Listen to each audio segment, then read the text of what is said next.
warahmatullahi wabarakatuh teman-teman semua. Di video kali ini saya akan menjelaskan sedikit tentang sejarah dakwah dan apa sih manfaat mempelajarinya. Yuk langsung saja simak videonya. Dakwah secara bahasa artinya memanggil, mengundang, ajakan, himbauan, dan hidangan. Dakwah juga bisa diartikan sebagai seruan atau ajakan. Islam adalah agama dakwah. Agama ini disebarluaskan dan diperkenalkan kepada umat manusia melalui aktivitas dakwah, tanpa kekerasan, tanpa paksaan, atau kekuatan senjata. Sebagaimana yang dilakukan oleh Rasulullah SAW. Sejarah dakwah Islam secara paripurna terekam dalam kisah sirah nabawiyah dan sirah sahabat yang tercatat dalam berbagai kitab dan buku-buku yang ditulis oleh para ulama terkenal. Rekam jejak perjalanan dakwah Nabi hingga masa Khulafaur Rasyidin cukup komplit memuat berbagai fase-fase dan bentuk perjuangan yang dilakukan Rasulullah dan para sahabat dalam berbagai kondisi. Ada banyak kegunaan yang akan kita dapatkan saat mempelajari sejarah dakwah Islam. Rasulullah telah mengajarkan bagaimana cara berdakwah yang sangat bijaksana di masa awal perkembangan Islam. Kebijaksanaan cara berdakwah yang diajarkan Rasulullah ini menyebabkan Islam hari ini dapat dirasakan oleh mayoritas umat manusia di muka bumi ini. Islam adalah agama yang cinta dengan kedamaian, bukan suatu agama yang identik dengan kekerasan dan perperangan. Islam adalah agama yang memudahkan, tidak mempersulit sedikit pun. Namun tidak berarti ajaran dan syariatnya dapat dipermainkan begitu saja. Islam adalah agama yang komprehensif dan menyeluruh. Ajaran agamanya mengatur seluruh aspek kehidupan manusia, tidak hanya sebatas pada urusan sholat, puasa, zakat, tapi Islam juga mengatur bagaimana aspek kehidupan ekonomi masyarakat, sosial ekonomi, politik, budaya, dan sebagainya. Tahapan dakwah Rasul. Islam memang diturunkan oleh Allah Subhanahu wa taala di kota Mekah. Ayat pertama diturunkan oleh Allah Subhanahu wa taala kepada Nabi Muhammad SAW di Gua Hira melalui mediator malaikat Jibril. Sejak itulah Nabi Muhammad diangkat sebagai Rasul agar mengemban dakwah Islam kepada seluruh manusia yang ada di muka bumi ini. Sejak itulah Nabi Muhammad menyebarkan ayat yang beliau emban. Orang pertama kali yang beliau sampaikan ayat Islam ini adalah istri beliau, yaitu Khadijah radhiyallahu anha. Dan langsung saja istri beliau tersebut mengimani dan menerima terhadap apa yang telah beliau sampaikan.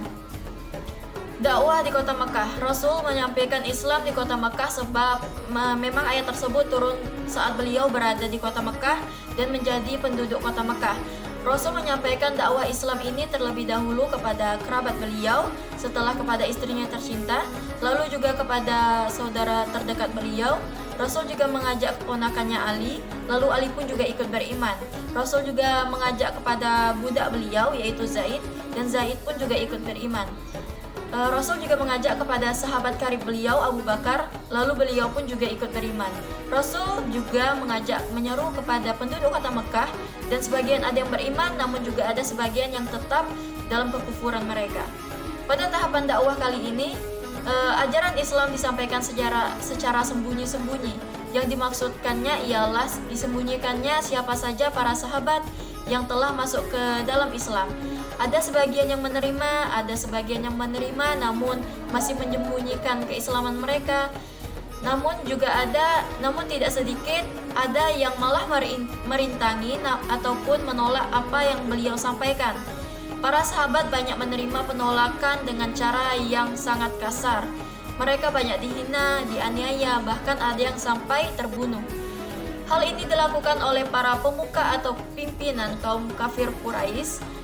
Hal ini mereka lakukan karena mereka memang tahu bahwa ketika mereka menerima Islam, maka kepemimpinan mereka akan jatuh ke tangan Islam, dan mereka tidak menyukai akan hal itu.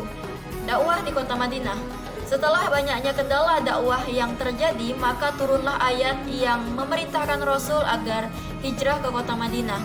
Awalnya telah dimulai dengan dikirimkannya sahabat Mus'ab bin Umair agar berdakwah di kota Madinah.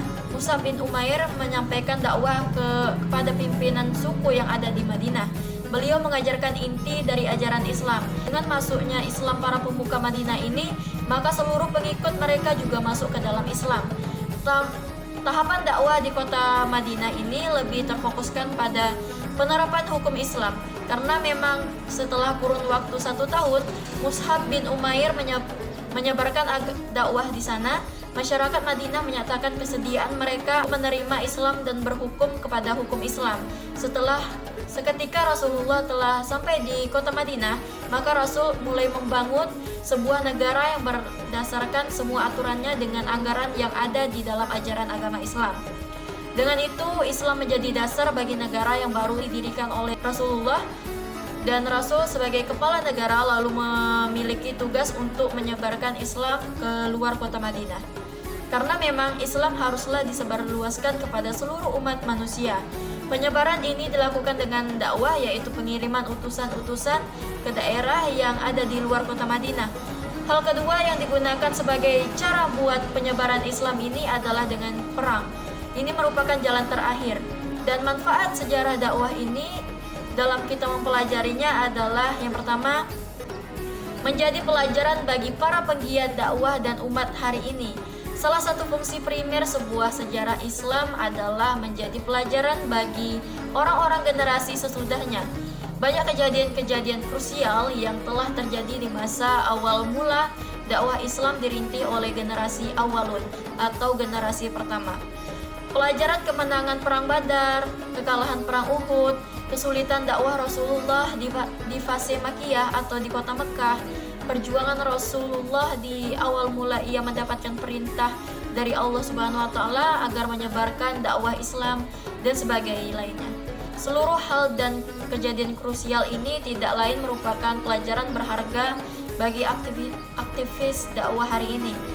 Bagaimana mereka menjadikan peristiwa-peristiwa krusial ini dalam perjuangan dakwah Islam merupakan menjadi semangat agar mereka terus giat berdakwah hingga saat ini. Yang kedua adalah menjadi contoh taktik dakwah yang akan dilakukan oleh para generasi penggiat dakwah hari ini. Sejarah dakwah Islam telah menorehkan banyak contoh taktik dakwah krusial yang mirip kondisinya dengan berbagai kendala dan rintangan yang dihadapi generasi penggiat dakwah hari ini. Strategi dakwah yang diajarkan Rasulullah dan para sahabat menjadi surat keterangan yang cukup kuat untuk menentukan taktik dakwah yang diambil saat ini. Setiap hal sederhana yang dilakukan oleh Rasulullah dan para sahabat merupakan suri tauladan yang paling baik, mengingat kedekatan generasi ini terhadap Al-Quran lebih baik daripada generasi saat ini. Yang ketiga adalah menambah keimanan dan keyakinan. Islam membuat kita menemukan banyak mutiara berharga yang mencengangkan. Amatlah jelas pertolongan yang Allah berikan terhadap orang-orang yang konsisten memperjuangkan dakwah Islam. Janji Allah kepada orang-orang yang tetap istiqomah dan ikhlas memperjuangkan agamanya adalah ampunan dan surga yang sangat luas. Orang-orang beriman akan kian bertambah keimanannya saat mempelajari sejarah dakwah Islam yang luar biasa ini. Islam telah merambah ke seluruh global dan seluruh dunia dalam waktu kurun beberapa waktu saja, di bawah perjuangan mulia seorang Rasul bernama Muhammad SAW. Demikian sejarah dakwah yang saya sampaikan. Semoga bermanfaat dan wabillahi taufiq wal hidayah. Wassalamualaikum warahmatullahi wabarakatuh. Terima kasih.